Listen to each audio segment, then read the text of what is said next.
कभी ऐसा लगता है बसपा में बना रहता तो और कुछ हो जाता? नहीं, कुछ नहीं हो पाता। आज जिस मुकाम पे हैं, हाँ, बड़े बड़े नेताओं से बात कर रहे हैं अपनी छत पे। आज अरे मजे की बात बताइए। हाँ, मंत्री था हम्म। तो मायावती जी का फोन आया।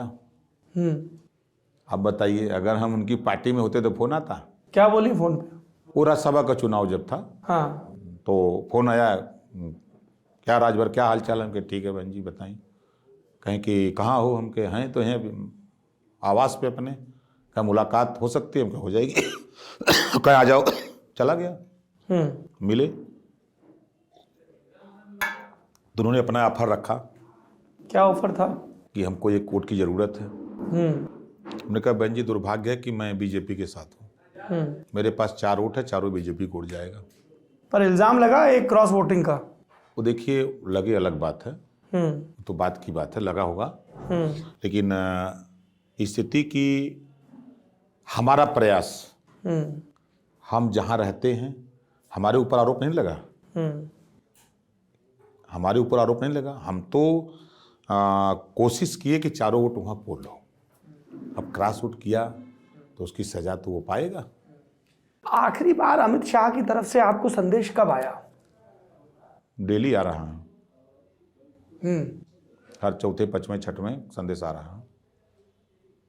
कोई दिन ऐसा नहीं है कि संदेश वाहक उनका नया रहा हो। लेकिन उनको मालूम हो गया कि राजभर इतने गुस्से में है हमसे कि वो नहीं मिलेगा। एक आखिरी सवाल, ओम प्रकाश राजभर जी की जो सबसे बड़ी मांग है, जो मुझे समझ में आया, अध्येताओं को समझ में आया, वो ये है कि भाई जो हमारा समाज है और दूसरा पिछड़ा समाज है, तो उसको आरक्षण एससी कैटेगरी में मिले, और इसको लेके मांग है। और या पिछड़ा में भी फिर वो कैटेगराइजेशन हो। ये अंततः केंद्र से सब चीज़ें, जो आपने पूरा प्रक्रिया बताई थी हमें यूपीए के दौरान की, कि यहाँ से अनुमोदन और फिर केंद्र से और सब चीज़ें, और अब तो कोर्ट भी स्क्रूटनी करता है। हमने महाराष्ट्र के मामले में देखा। कोर्ट नहीं कर पाता। नहीं, अगर मानकों का पालन नहीं होता है, देखिए मराठा आरक्षण में स्क्रूटनी हुई और फिर प्रोसेस लौट के पूरा करना पड़ा, है ना? तो अगर प्रोसेस पूरा नहीं था तो फिर तो आपको, लेकिन आखिरी में फिर केंद्र से मदद मांगनी पड़ेगी। हम केंद्र से मदद क्यों मांगेंगे? केंद्र वोट मांगने आएगा ना इन पिछड़े दलित के बीच में, तो आप सवाल की तरह पेश करेंगे। हम सरकार बना करके एक प्रपोजल 17 जातियों को अनुसूचित जाति में शामिल करने का विधानसभा से, विधान परिषद से पास करा करके हम केंद्र को भेजेंगे। और ये पूरे उत्तर प्रदेश को बताएंगे कि देखो, ये प्रस्ताव हम भेज रहे हैं आप लोगों के माध्यम से, ये प्रस्ताव हम इनको भेज रहे हैं। अब ये ड्यूटी, ये जिम्मेदारी केंद्र की। अब गेंद उनके पाले में। हाँ, अब वो केंद्र के लोग अगर आपके बीच में आते हैं तो उनसे कहो कि पहले इसको लागू करो, तब वोट मांगने आओ।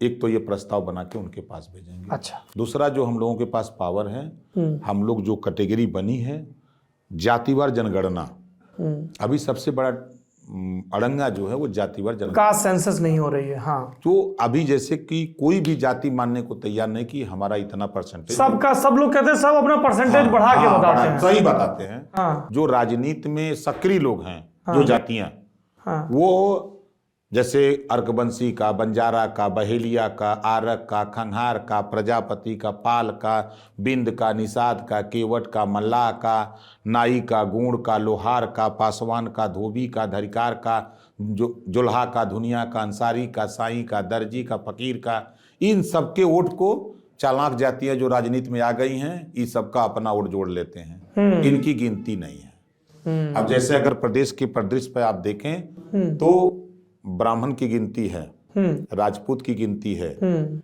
भूमिहार की गिनती है, यादव की गिनती है, मुसलमान की गिनती है, मौर्य की गिनती है, पटेल की गिनती है, जाट की गिनती है, बैकवर्ड में जाट, लोध, हाँ, जाट और लोध की गिनती है। अब उसके बाद बताइए, 10 जातियों के अलावा, 9-10 जातियों के अलावा जो संख्या में कम है, कम नहीं है इनकी तुलना में, उनकी तुलना में ज्यादा है, सब मिला, उनकी तुलना में ये ज्यादा हैं। लेकिन दुर्भाग्य है कि ये उभर नहीं पाए। एकता का अभाव, एकता का अभाव है। अब इनमें जैसे कि एक एक 2-2 पार्टियों ने लोडर पकड़ लिया, राजभर को पकड़ लिया, प्रजापति को, पाल को, चौहान को, अर्गवंशी को, बंजारा को, बहेलिया को, खंघार को पकड़ लिया। अब उन्हीं के सहारे वोट वहां चला जाता है। पार्टियों को, तो कहाँ से गिनती होगी?